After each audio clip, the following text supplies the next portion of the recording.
मुख्य संसदीय सचिव आशीष बुटेल ने कांगड़ा को पर्यटन राजधानी बनाए जाने पर सरकार का धन्यवाद किया है। शिमला में मीडिया से बातचीत करते हुए उन्होंने कहा कि ये रोजगार का बहुत बड़ा अवसर है। पर्यटन के चलते स्थानीय लोगों को रोजगार के अवसर प्रदान होंगे, साथ ही इससे प्रदेश सरकार को भी आर्थिक स्थिति सुधारने में लाभ मिलेगा। सीपीएस आशीष बुटेल ने सरकार के कार्यों पर मीडिया से बात रखते हुए कहा कि सरकार अच्छा काम कर रही है। कांग्रेस पार्टी ने जो भी वादे किए थे, जिनके लिए सरकार को पहले से जाना जाता है, जो भी वादा कांग्रेस पार्टी करती है उन्हें पूरा करती है। आर्थिक बदहाली के बावजूद भी काम करने की कोशिश की गई है और 2 वर्षों में सभी वादों को धीरे धीरे पूरा कर लिया जाएगा। कांगड़ा जिले में जो टूरिज्म कैपिटल कांगड़ा जिले को बनाया गया, पहले तो मैं माननीय मुख्यमंत्री जी का धन्यवाद करता हूँ। उनकी ऐसी सोच थी कि प्रदेश का सबसे बड़ा जिला टूरिज्म की दृष्टि से विकसित किया जाए और उसके ऊपर उन्होंने काम भी किया है। फतेहपुर से लेकर आपका बैजनाथ तक के हर एक कॉन्स्टिट्यूंसीज जो बीच में आती हैं, उन सब पर काम किया जा रहा है टूरिज्म की दृष्टि से। और ये एक रोजगार का बहुत बड़ा अवसर हम अपने युवाओं को देंगे जब ये tourism capital of the state बनकर उभरेगा। और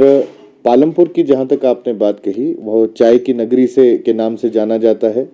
और एक सुंदर शहर है जिसको हम लोग ब्यूटिफिकेशन और जो उसमें मूलभूत सुविधाएं हैं, जिस तरह से पार्किंग की सुविधाएं हैं या आपके ब्यूटिफिकेशन की वहाँ पर ज़रूरत है, उस सब को हम लोग वहाँ पर पूरा करने का पूरा प्रयास कर रहे हैं और जल्द से जल्द ये काम शुरू हो जाएगा। और पर्यटन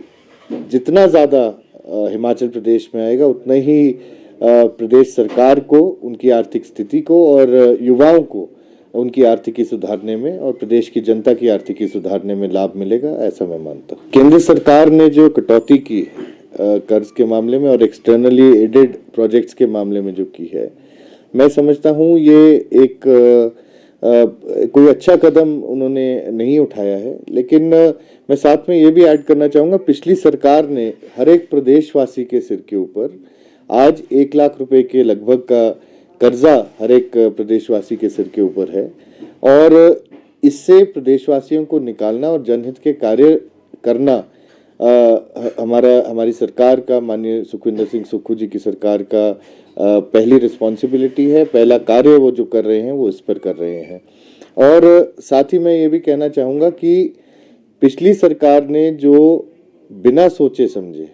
पैसा खर्च किया, लोन लिया, लेकिन डेवलपमेंट पर वो लोन नहीं खर्च करके अपने ऐशो आराम पर किया है, उससे बाहर निकलते हुए ये जो वर्तमान सरकार है वो कोशिश ये कर रही है कि ऑस्टेरिटी के हम लोग जितने भी स्टेप्स हम उठा सकें उसके ऊपर हम काम करें और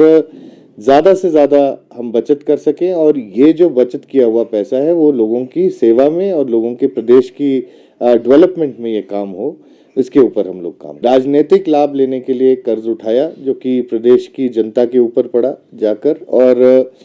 विकास के नाम पर कर्ज उठाया गया लेकिन विकासात्मक कार्य नहीं करवाए गए। हमारी सरकार अगर कर्ज ले रही है तो वो इसलिए कर्ज ले रही है कि हिमाचल प्रदेश में एक समान हर एक ज़िले में, हर एक कॉन्स्टिट्यूंसी में विकास हो सके और बड़े प्रोजेक्ट्स लाने की यहाँ पर बात कर रहे हैं। हमारी एजुकेशन डिपार्टमेंट में ही अभी हाल ही में 16 नोटिफाई हुए हैं आपके स्कूल्स, जहाँ पर जिनके लिए बजट की एलोकेशन हो गई है। Rajiv Gandhi day boarding schools एक बहुत ही सराहनीय कदम है इस सरकार का, जो सरकार ने कभी एक सोच बदली है और नॉर्मल सोच से बाहर निकलते हुए बच्चों के हित में सोच रखी है और ये आगे हम लोग इस पे काम कर रहे हैं। विपक्ष का काम शायद जब मुद्दा नहीं मिलता तो कुछ कहने को नहीं होता तो उठपटांग बयानबाजी करना उनका काम है, उसमें कोई दो राय नहीं। लेकिन जिस तरह से कर्ज पिछली सरकार छोड़ के गई, उसी का ऋण का जो ब्याज है उसको अदा करते करते प्रदेश की वर्तमान सरकार उसके ऊपर भी काम कर रही है। लेकिन जो विकासात्मक कार्यों के लिए कर्ज लिया गया, उनके नाम पर कर्ज लिया गया और वहां पर नहीं लगा, उसका ब्याज भी आज वर्तमान सरकार को देना पड़ रहा है। तो मैं ये समझता हूं कि ये बिल्कुल गलत बात है, ये बिल्कुल आरोप जो विपक्ष लगाना चाह रही है वो बिल्कुल गलत है।